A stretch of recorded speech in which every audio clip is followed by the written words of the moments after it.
And we are back. Yes. Finally. It is time for our final discussion on the show. And with us is a beauty queen, commercial model, and interior decorator by profession, Rita Chika Ezenwa. She is the founder of Neri Developmental Initiative. It's an NGO which helps supporting kids with autism and special needs. It's a pleasure having you right here with us on the couch. Welcome. Thank you. You two look so beautiful. Oh, thank you so much. Look who's thank talking. you. Face of humanity. Amen. Humanity. So, you know, humanitarian causes have always sprung up around the world for many, many years. And it seems you were recognized for a particular cause. Yeah, when you're doing with kids with autism and special needs, you want to tell us why you decided to focus on, kids with autism? Yeah, it's I grew up in a little community where most kids are out of school, especially kids that are disabled, and I noticed that a lot of people discriminate them. They crave for inclusion in every aspect of their life, which shouldn't be so. And I discovered you can't have a functional society, you can't even have a functional system when certain people are being neglected. So they need a voice, they need people to speak up. They need people to speak up for them. So I'm one of those voices out there that are speaking up for kids that are living with disabilities and special needs. And I happen to have a sister who is a therapist. She's a speech therapist for autistic kids. So I've seen her struggle with these kids. I've seen how difficult it is for her to even relate with them. Then not talk about their parents that don't even know how to deal with kids that are living with autism. So I feel they go through a lot of pain that we don't even understand. In most schools, there are no place for kids that are living with autism and special needs. So you have to look for therapists, speech therapists, behavior therapists, and there are different levels of autism or special needs. So these are things I feel like that we should show more concern about, and they need our love because they need love to grow. They need love for them to even understand themselves. So that's why I went into advocacy. Wow. It's honestly really touching. I mean, it is. It was an international body that recognized that you were doing this. There's some kind of international competition coming up soon? Yeah. Okay. Misface of Humanity. Okay. So you want to tell us about that? Misface of Humanity is a platform that speaks more about peace and love and humanity and how to bring this world together and make it a better place. Just like what is going on between Ukraine and Russia, it shouldn't be so. If we care about humanity, I feel like our leaders, they don't really, sorry for me to say this, but I feel like they are not really doing their job because your job first as a leader is about humanity. It's not about how you feel. So if we care about humanity and how to bring peace to the world, first of all, we should try to negotiate and talk about peace.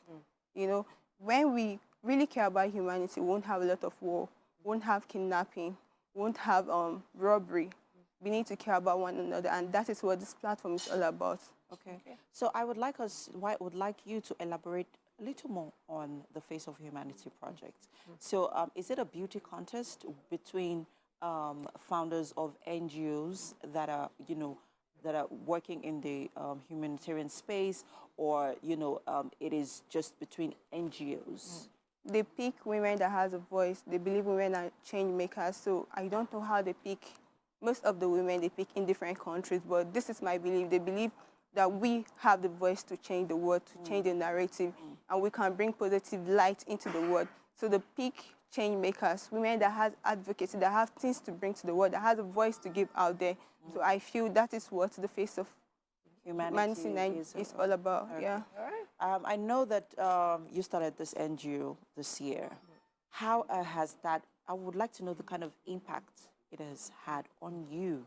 Okay, my NGO. Because I mean, even with parents having to deal with children with special needs, it's a lot of work. We've seen cases where parents neglect these kids and even give them to homes to cater to.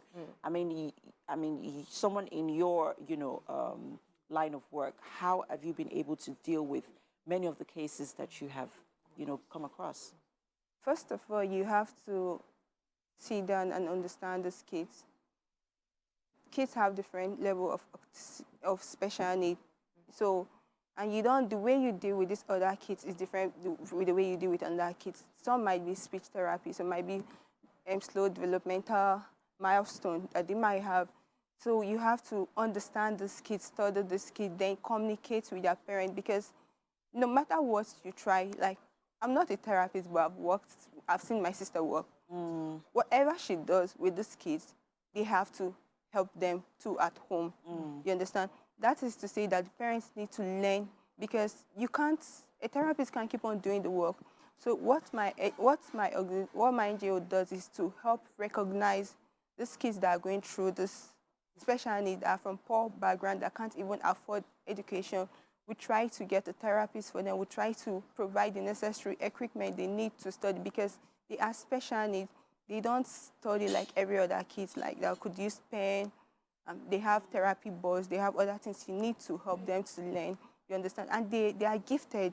They are beautiful. Well, you're obviously passionate about this project. Extremely passionate. Yeah, because we don't really understand how beautiful and how gifted that these kids are. There are kids that are living with special needs, that are lecturers. Wow. That paint very well. It's just that in the Western country they take care of them. But here we are craving for inclusion. Yeah, I think a bill was passed in 2018 against discrimination for people living. But what have they done about it? Nothing has been done. Wow. So how long can we keep on living like this? So they need a voice. Someone have to speak up for them, because And we have a face of humanity. And thank you so much for what you're doing for this Thank kids. you. It's beautiful. Honestly. Yeah. And it's so beautiful to see. Well, We have to make sure that this face of humanity is properly taken care of. We're going to be taking her to the kitchen. She takes care of so many kids. So we take need to take care of her. Yes, sir. All right, then. Let's go. Wow. yeah, so, I mean, those are pictures of some of the kids that you have worked with in the past year. Yeah, that was when I went to You went to, go ahead. I went to Sit down. Go ahead. IDP camp. IDP camp in Borno State? No, in Abuja. They have one. Oh, They have one in Abuja. Okay. So we had to like give us some palliatives and try to. Oh, nice, nice. So I mean, those honestly, kids look, they're full of life. There's They're nothing like happy. having people that really believe In you. them. And it's beautiful to see. Well done. Okay.